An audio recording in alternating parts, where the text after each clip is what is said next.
ৰিচা কিচেনলৈ স্বাগতম। আশা কৰোঁ সকলোৱে ভালে আছে। আজি মোৰ ৰেচিপিটো হ'ল কণী চপ, আৰু কণী চপটো মই কেনেদৰে বনাইছোঁ আজি আপোনালোকক দেখাই দিম। চাওক, ইমান ধুনীয়া ধুনীয়া কণী চপ বনাইছোঁ, আৰু কণী চপকেইটা কেনেকুৱা হৈছে আপোনালোকে মোৰ ফুল ভিডিঅ'টো চাব, আৰু চোৱাৰ আৰম্ভণিতে এটা লাইকো দিব। আৰু এটা কণী চপ মই ভাঙি দেখাই দি আছোঁ কাটি। ভিতৰখিনি চাওক কিমান ধুনীয়া হৈছে, আৰু কণী চপটো কেনেকুৱা হৈছে আপোনালোকে মোৰ ফুল ভিডিঅ'টো চাব, আৰু চোৱাৰ আৰম্ভণিতে এটা লাইকো দিব। আৰু কণী চপ খাবৰ কাৰণে এইফালে লৈছোঁ চচ, আৰু চচ দিতো আৰু কোনো কথাই নাই, ল'ৰা ছোৱালীৰ কাৰণে একদম বহুত হিয়ৰি পায়, ভাল পায় সিহঁতে। কণী চপ বনাবৰ কাৰণে মই এইফালে দুটা কণী সিজাই বাকলি গুচাই, আৰু এটা কণীকে এনেদৰে 4টা ভাগত ভাগ কৰি ল'লোঁ। দুটা কণী 8টা ভাগ কৰি দিলোঁ, আৰু এইফালে লৈছোঁ ধনিয়া পাত কাটি, আৰু শুকান জলকীয়া লৈছোঁ, আৰু পিঁয়াজ কাটি ল'লোঁ। আৰু এইফালে লৈছোঁ আলু সিজাই বাকলি গুচাই এনে ধুনীয়া একদম প্লেন কৰি অলপ ভাঙি ল'লোঁ। এইফালে গেছতে এটা পেন বহাইছোঁ, আৰু পেনত দি আছোঁ অলপ মিঠাতেল। প্ৰথমতে আলুখিনি ভাজি ল'ম।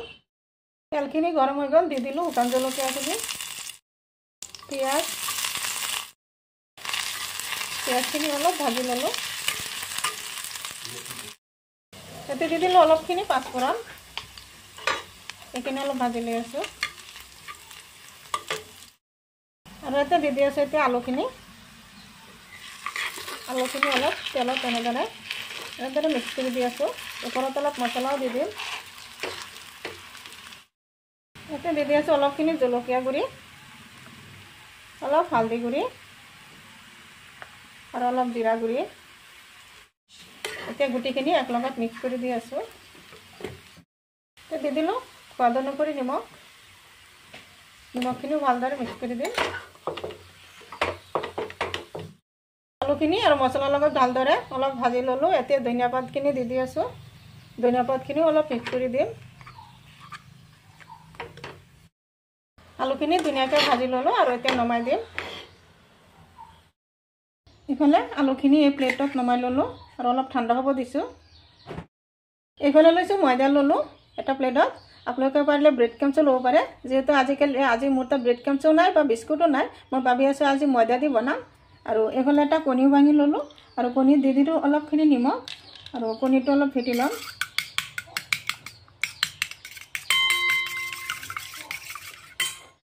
কণীটো এনেদৰে ভালদৰে ফেটি ল'লোঁ, আৰু এইফালে লৈ আছোঁ এতিয়া আলুখিনি লৈ অলপ হাতেৰে এনেদৰে কৰি অলপ এনেদৰে চেপেটা কৰি দি আছোঁ। দি এক পিচ কণী ল'লোঁ, এনেদৰে দেখা পাইছে। লৈ কণীটো এনেদৰে মাজত এনেদৰে ওলোটাকৈ বহাই দিলোঁ।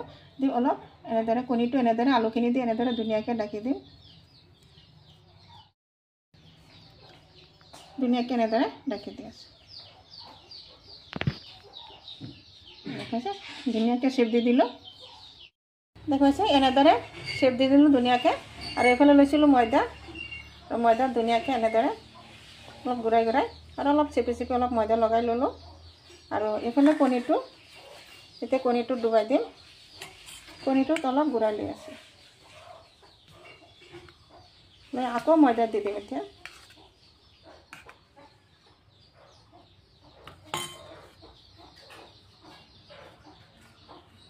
লগাই ল'লোঁ। হৈ গ'ল এটা কণী চপ। এনেদৰে শ্বেপ দি দিলোঁ। দেখাইছে ধুনীয়া হৈছে। আৰু এইটো প্লেটত ৰাখি দিলোঁ। ঠিক তেনেদৰে আৰু অলপখিনি এনেদৰে আলু ল'লোঁ। লৈ এনেদৰে অলপ চেপেটা কৰি দি আছোঁ। এনেদৰে চেপেটা কৰি দি আৰু এক পিচ কণী এনে দি দিলোঁ। এনেদৰে দি আকৌ এনেদৰে ধুনীয়াকৈ কণীটো আলু দি এনেদৰে ঢাকি দিলোঁ।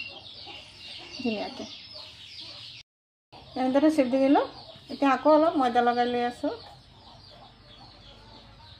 এনেদৰে লগাই পিছত এতিয়া দি দিম কণীত।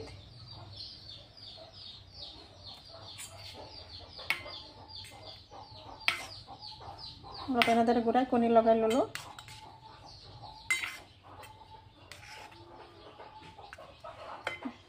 আকৌ দি দিম ময়দা।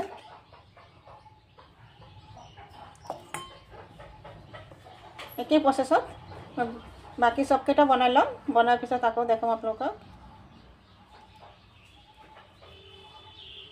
দেখা পাইছে দুটা চব হৈ গ'ল বনোৱা।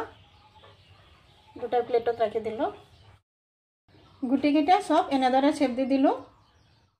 এটা পেনত তেল দি দিলোঁ আৰু তেলখিনিও গৰম হৈ গ'ল আৰু তেলত দি আছোঁ এটা এটাকৈ চব দি আছোঁ আৰু গেছটো একেবাৰে কম জুইত ৰাখিছোঁ ৰাখি এইকেইটা ভাজি ল'ম এতিয়া 4টামান দি দিলোঁ এতিয়া ওলোটাই দিম লাহে লাহে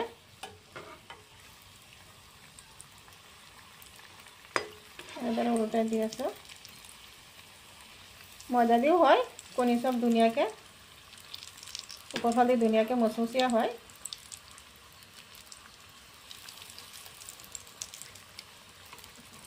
এনেদৰে 4টা ওলোটাই দিলোঁ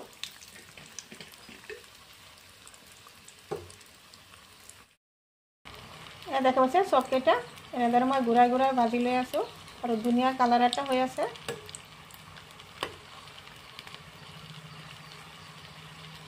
এনেদৰে ওলোটাই ওলোটাই দি আছোঁ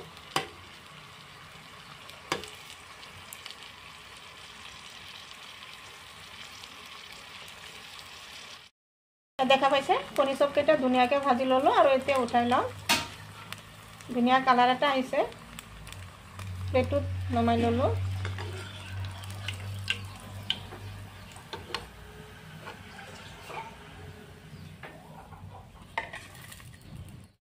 ঠিক তেনেদৰে বাকী চবকেইটাও দি আছোঁ এনেদৰে একে প্ৰচেছত এইকেইটাও ভাজি দিম ভাজি আকৌ দেখাম আপোনালোকক